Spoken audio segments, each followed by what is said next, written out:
Hi again, Marcy Davis here from Quick Start Piano, where adults learn by playing the music they love most. And today I've got a new book that I just got in, More Simple Songs. I've been eyeing this book for a while and finally got a hold of it. They have an original called Simple Songs, and I know there's some others in the series too. They're billed as the easy piano songs, and I have to agree. Some very nice arrangements, a nice arrangement of styles, not so difficult to play. They fall under the hands very well. And actually, the reason I got this book is because someone requested a tutorial for Music Box Dancer, and the only version I had was out of print. And I saw that they had this one in this book, and I was not disappointed. So let's take a look at it. All right, so the left hand, we're going to start out, and everything is on treble clef in this song. So even the left hand will be reading treble clef and will be on middle C. And we're going to start off with a C chord shape. And we're just going to play that arpeggio. Arpeggio is when you break the chord up into separate pieces.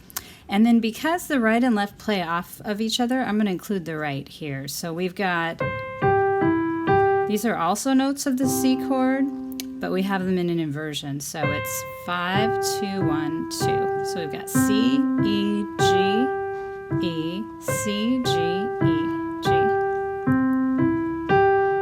And then it turns around and stays there. And then we do that again.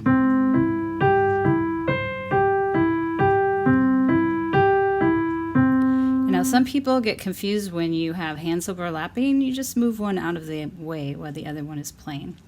It is a little bit easier the way they wrote it. I've seen some versions that do it this way, but that's a little bit more technically demanding for the left hand, so this will be easier. Let's try that section again, the first 4 measures.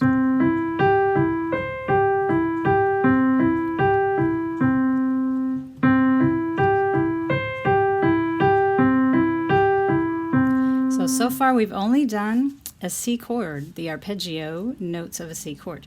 So if we go on to the next measure, we're doing C again, half note. So first we did the root, then the top 2 notes, and now we're going to go up to an F chord. Here's our full F chord with the root in the middle. We're only going to use the top 2. So let's try that again. So we've got half note, quarter. Now we're going to our G7 chord. So here's the full chord, but that's a little too heavy for this song. So we're going to play just the bottom note. So half note, and then the top one, half note, then back to the C chord. Half note, quarter, quarter, half note, quarter, quarter, half note. Back to G, half note, quarter, quarter. Okay, so let's back up a little bit and look at what the right hand was doing in that section. So we have our C chord. We were doing this way. We're going to move it up this way. They suggest you use a 2, but basically we're just using all C notes, so we're moving them around. So C, G, C, E, C, E, G, C, C. You could use the 3 also. I would pick whichever one's the most comfortable.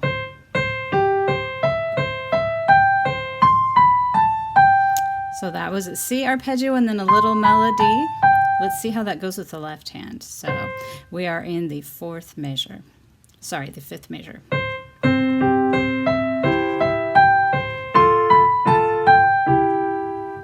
And then the next part of the right hand, that's actually our full G7 chord there. We're just playing one note at a time. And then the left hand fills out the melody. Then back to C. So let's see what that looks like. Starting at measure 5.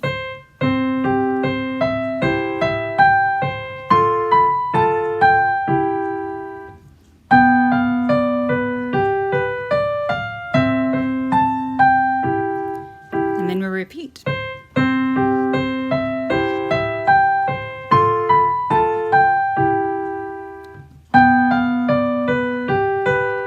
Here's where it changes. We go down, and then the right hand is going to do another version of a C chord. So we'll back up to the G7.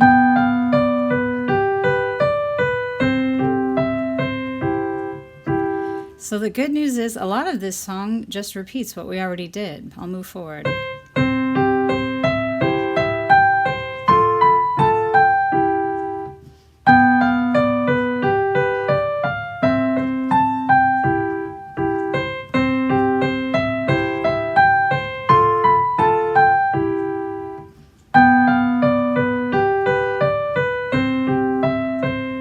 Now here's where we go into a new section.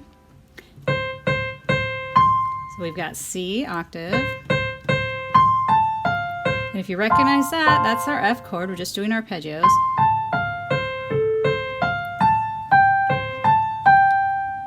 And then we're doing the G7 again.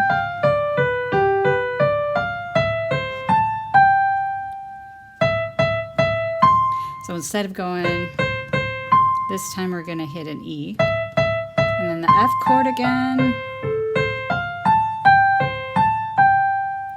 C, G7. And then back to our C chord notes.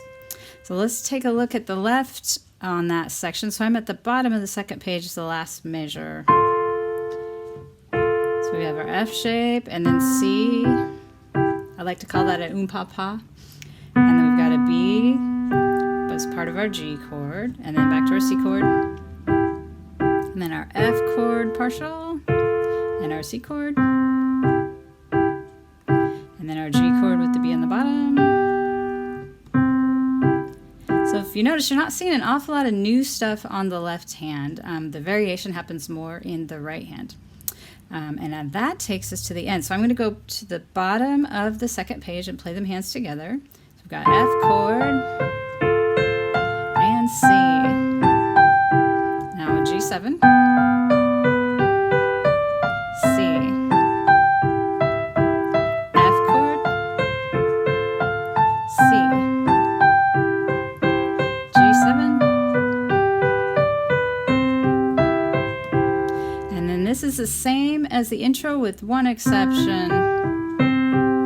If you notice in the intro, your left hand stops there and lets the right hand take over. And on this one, they have a little variation, so you have two pinkies going at once.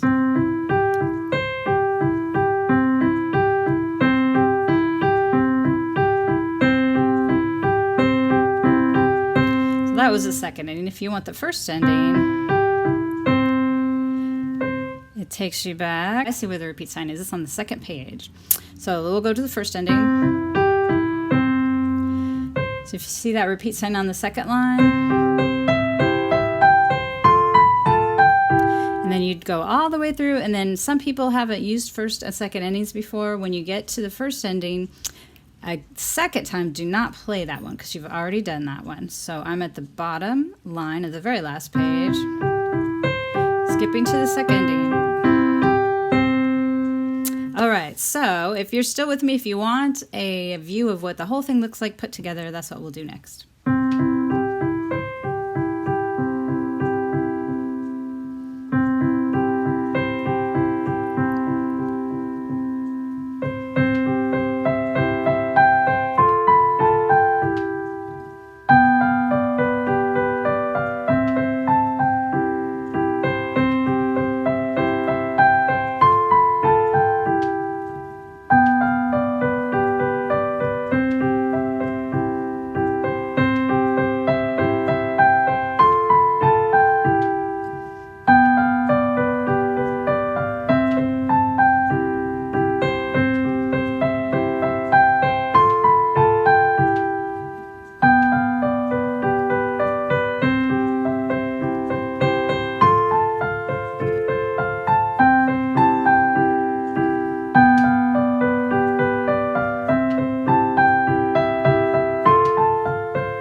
If you enjoyed this video, don't forget to hit the subscribe button.